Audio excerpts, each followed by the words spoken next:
The Boston Bruins will no doubt be pushed hard in practice on Wednesday after a very disappointing effort against the Toronto Maple Leafs last night, losing 6-4 in one of the worst games that they've played in recent months by far. We're going to talk about what happened on the ice, including Taylor Hall, on Lyubushkin, and more on today's episode of Locked On Boston Bruins.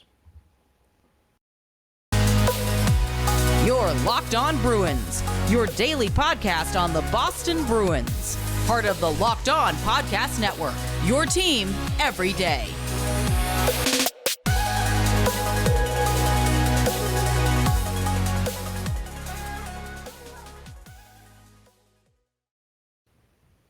What is up, Bruins fans, and welcome back to the Locked On Boston Bruins podcast. I'm your host, Ian McLaren, and this is a daily show where we discuss all things spoke to be, as well as take a look around the NHL. Today is Wednesday, March 30th, and I want to thank you so much for making Locked On Boston Bruins your first listen every day. The podcast is free and available on all platforms, as well as on YouTube, so please do subscribe. Each new episode will be automatically added to your feeds for you to download, listen, and enjoy. We're already at the end of a record high month for downloads here on the Locked On Boston Bruins podcast. And I can't thank you all enough for tuning in, joining the conversation, and becoming part of this podcast's community. You can further do so by following the podcast at Locked NHL Bruins on Twitter and Instagram. And you can find me, my dad jokes, hockey tweets at Ian C. McLaren. Now, yesterday I talked about a brief history of the Toronto Maple Leafs Boston Bruins rivalry heading into last night's game against the Leafs at TD Garden. And entertainment value last night didn't really disappoint. Same in terms of talking points and just continuing to fuel that rivalry. A lot of that came from some questionable play, questionable calls on the ice, and some crazy reactions on Twitter as a result. But first, we're going to talk about the actual game. You know, the Bruins have been playing so well as of late. They came into that game on a 14-2-1 run. And again, last night's effort, especially in the first and second period, just as poor as I've seen from this team in quite some time. They just looked very sloppy, unable to clear the zone, giving up a lot of odd man rushes, even a 2-on-0 rush off turnover from Hampus Lindholm at the blue line. Not very crisp at all, and the Maple Leafs certainly took advantage, racking up a 6-1 lead that would eventually come down to 6-4, but still very much dominant in Toronto's favor. The Bruins, again, I don't want to take anything away from the Leafs. They were able to finish, but the Bruins surrendered 5 straight goals, faced a 6-2 deficit after 40 minutes, and that stretch was one of the sloppiest in weeks, as they struggle to match Toronto's skill and speed. And Bruce Cassidy, kind of echoing my feelings after the game, he said, "You hope it's a one-off. We've been going pretty well.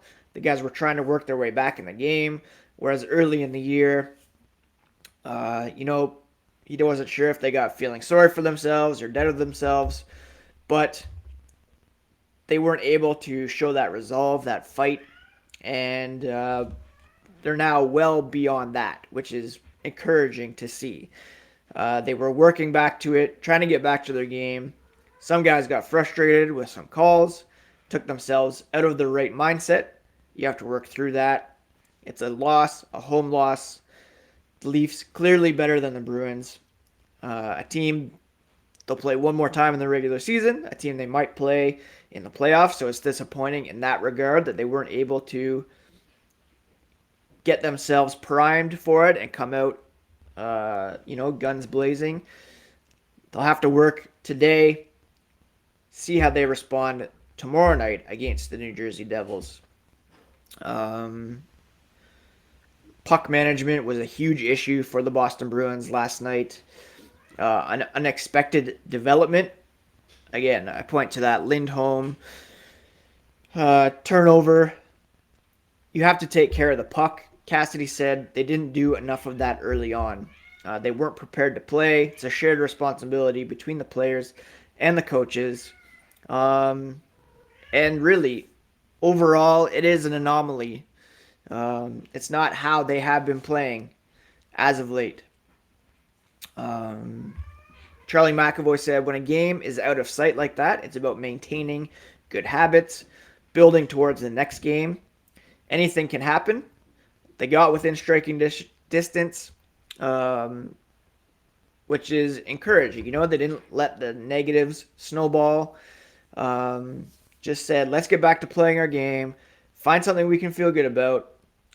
And today at practice, they'll take a dive into it, see where they went wrong, and hopefully they'll be all right. The Bruins did score 3 straight goals to make things somewhat interesting.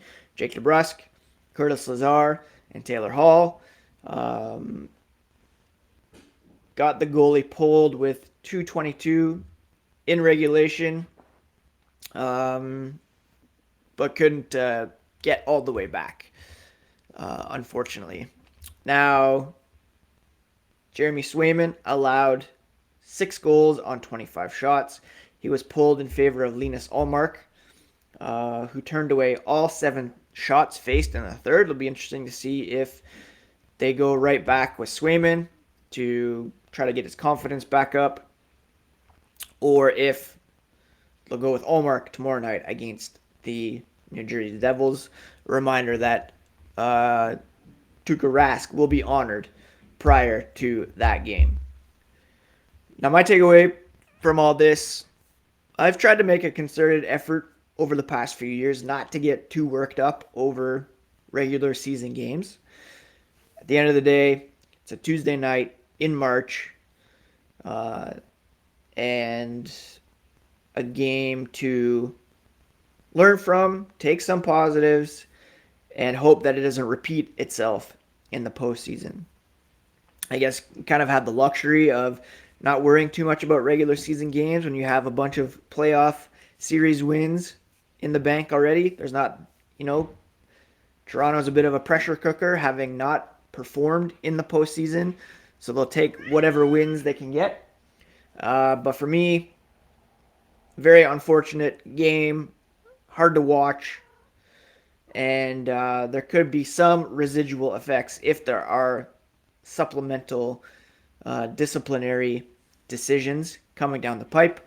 We'll talk about that here in a moment, but first, a quick word about Built Bar. If you haven't tried their puffs, you are really missing out. Built Bar, we've talked about their products a lot here on the Locked On Boston Bruins podcast.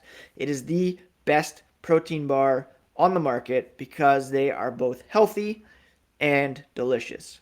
I don't know how they do it, but they make it taste delicious, then figure out how to make it healthy, and they pull it off every time. They've got mint brownie, coconut almond. New this month, they have white chocolate cookies and cream. These all sound too good to be healthy protein bars, but if you look at their macros chart, you'll be blown away.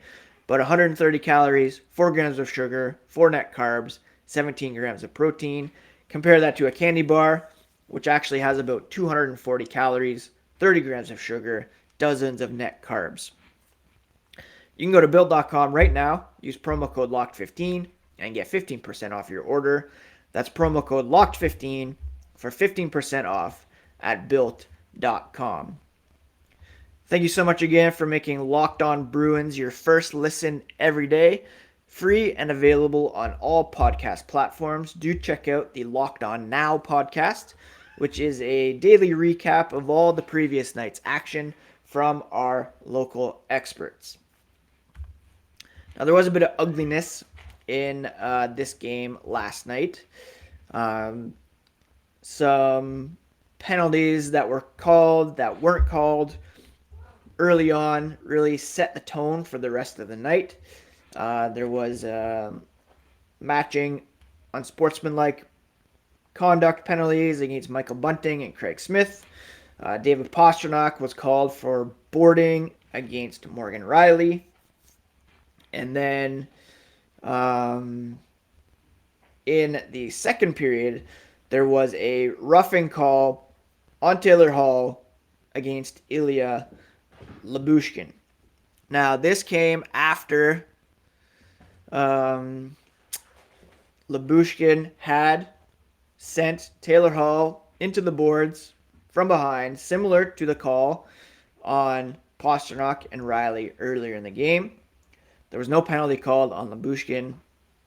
Hall got up and punched Lyubushkin side of the face from behind. Lyubushkin fell to the ice, was unable to return. That's problematic. That's not a good look for Taylor Hall. I am seeing comparisons on Twitter to shades of Todd Bertuzzi punching the back of Steve Moore's head. That was wildly hyperbolic comparison. First of all, the Moore-Bertuzzi incident had been brewing for several weeks after Moore had elbowed Marcus Naslund. Bertuzzi, literally skated behind Moore for an extended period of time, trying to goad him into a fight. He then knocked him out cold from behind, grabbing his jersey, punching him in the face, ramming his head into the ice. He was knocked unconscious, serious grade concussion, broken neck, and then a full-out brawl emerged basically on top of Moore, on top of everything else. Not a good look from Hall, certainly. Could it warrant supplementary discipline? Yeah, it's certainly possible. I wouldn't be shocked if there's a 1-2 game suspension. You can't, cold cock guys from behind. It wasn't the heaviest of punches, although it was injurious. Can't do that. But to call it more Bertuzzi, that's really quite a stretch. The Bruins were further set back by a misconduct penalty called against Brad Marchand, a 10-minute misconduct. That took him out of the game for the first half of the third period, so that certainly didn't help.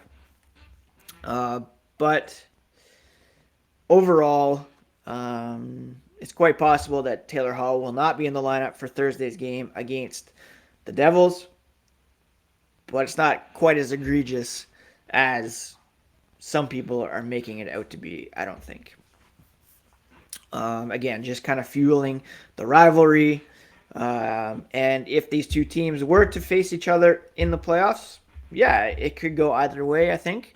The Bruins obviously struggle to keep up with Toronto's speed, their skill. Some defensive gaffes didn't really make things any easier on them. Very poor puck management, inability to make some passes, some very glaring turnovers or ill-advised, shots from the point that were blocked, taken the other way. And as a result, there will be some personnel tweaks for tomorrow night's game against the Devils. Cassidy said there has to be changes. There's some guys tonight, their play wasn't good enough with other people around. That's what makes your team better. Internal competition.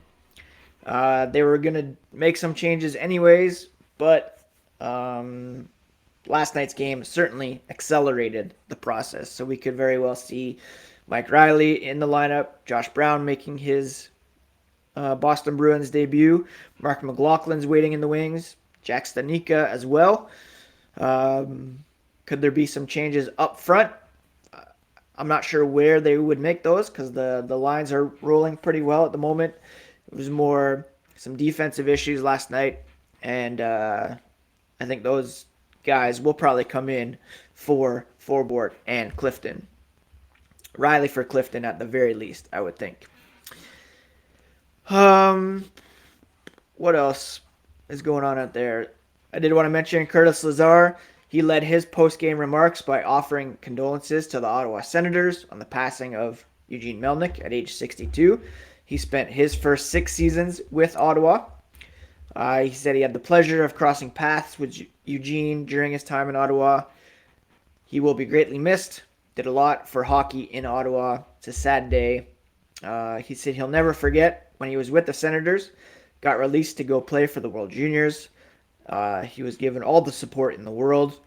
Eugene Melnyk had a complicated legacy in Ottawa, and you should check out Ian Mendez's article on The Athletic to get some more insight into that. Overall, my take from last night, terrible effort from the Boston Bruins. They really did shoot themselves in the foot in this one. Overall, wasn't too lopsided Toronto's direction. Shot attempts 52-51 for the Leafs. Shots were 32-30. Scoring chances 22-20. High danger chances 12-9 in favor of the Leafs. That probably as a result of those turnovers. And again, I really liked what Charlie McAvoy said after the game, just reiterating that the focus in the third period was trying to get back to some of those better habits in a game situation, building towards the next game. And this morning in practice, I'm sure Bruce Cassidy will have a lot to say about that effort, about the defensive work, and hopefully they are back out there playing more of their A game tomorrow night against the Devils. Tuukka Rask will be honored. We all know what happened after the Willie O'Ree jersey retirement. Another ceremony coming up, but hopefully the Bruins are able to shake things off last night. We'll talk more about where they stand in relation to the Tampa Bay Lightning and the Toronto Maple Leafs, as well as some other news and notes from around the NHL. But thank you again for making Locked On Bruins your first listen every day. Now make your second listen the Locked On Fantasy Hockey podcasts. Hosts Steele Roden and Flip Livingstone help you become the expert of your fantasy league, free and available wherever you get your podcasts. Austin Matthews scored his 49th goal of the season in last night's game. David Pastrnak also scoring in this one. He is now up to 38 goals for the season, extended his point streak to 3 games. He's got 5 goals, 2 assists. So it's great to see him not be hindered by what seems to be a lingering injury issue suffered back in the game against Winnipeg. He's clearly feeling it at the moment. As a result of the loss, the Bruins remain in the first wildcard spot in the Eastern Conference. They're 3 points up on the Washington Capitals with 2 games in hand. They're now 2 points back of the Toronto Maple Leafs, 3 points back of the Tampa Bay Lightning. All 3 teams have played 66 games, as have the Florida Panthers, who sit in first, 6 points ahead of the Lightning. Now, at the end of the day, the Bruins are where we expected them to be. Around the same level as the Lightning and the Maple Leafs, challenging for second, third in the Atlantic. However you slice it, their first round opponent is going to be a difficult matchup, whether it's the Carolina Hurricanes or the Florida Panthers, who sit second, third in the NHL, respectively. Lightning, 4th in terms of point percentage. The Maple Leafs are 6th in terms of point percentage. The Bruins in 10th. So top 10 teams, 6 of them coming from the or 4 of them coming from the Atlantic Division, and 4 of them in the Metro. You got Carolina, the Rangers, the Penguins. 3 of them in the top 10. So, the top 8 in the Eastern Conference, so difficult. And whatever happens, it's going to be a tough matchup for the Boston Bruins in the first round. Having said that, last night doesn't really change my take on this team either way. It's a blip in what has been a very strong run for the Bruins in 2022. Hopefully, it's not a recurring thing, more of an outlier. They've been playing very well as of late, and hopefully they can rebound tomorrow night against the New Jersey Devils. That's it for today's episode of Locked On Boston Bruins. Pretty disappointing last night. Tomorrow's podcast will preview tomorrow night's game against the Devils, talk about Tuukka Rask's legacy in Boston, and bring you all the latest on the black and gold here on the Locked On Boston Bruins podcast, part of the Locked On Podcast Network, your favorite team every single day.